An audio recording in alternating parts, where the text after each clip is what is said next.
Schmidt used the word pretty solid, really, was what he said about Carbery.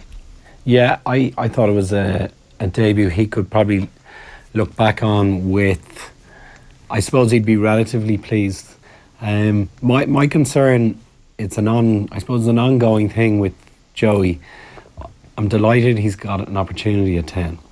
I'm not so delighted that it seems it's not acceptable for him to be a little bit impulsive and be his natural player. It's as if he ought to be a ready-made game manager in the mould of Johnny Sexton, and it's not going to suit him. He's not that type of guy yet. He's only 22. Can he become that type of guy very soon? I think he can become a game manager in his own way. I mean, Bowden Barrett can manage a game in a very different way to Johnny Sexton can.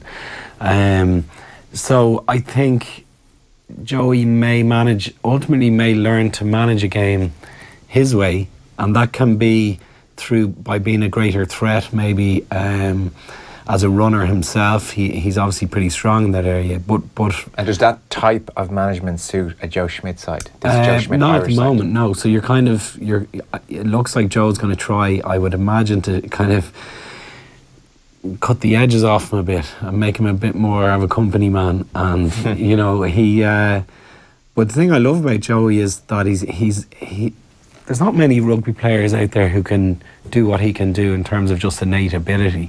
What I liked was he managed to get through the game, and we were 9-8 up when he came off the field.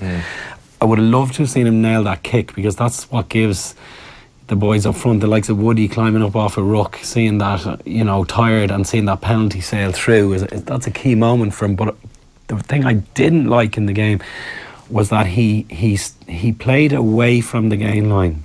Even like Johnny Sexton has learnt in latter years to be a huge threat on the gain line himself. He is, and so too is Joey. But I think when you're told to manage a game and be an executive at 22, you're going to retreat a bit, and your natural game is going to go in.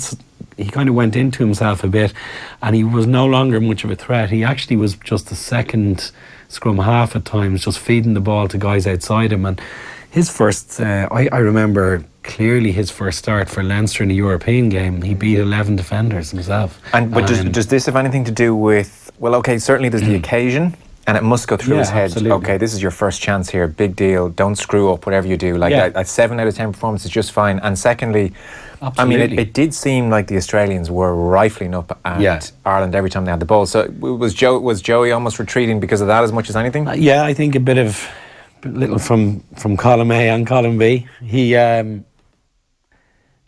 I think 7 out of 10, given the pressure, given the intensity of their defence, given the situation, given what was asked of him, or what seems to be, it's what's being asked of him regularly is, you know, he's what we heard coming out of the camp. He's talking a lot more than he used to. He's that type of.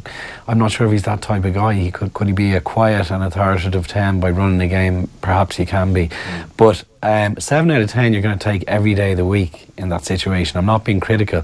I just think he is actually got potential to be a really superb 10 in just a slightly different way. And I sometimes hesitate to think, well, you know, why does everyone have to be like Johnny? You know, we're very one-dimensional in our thought process about 10s.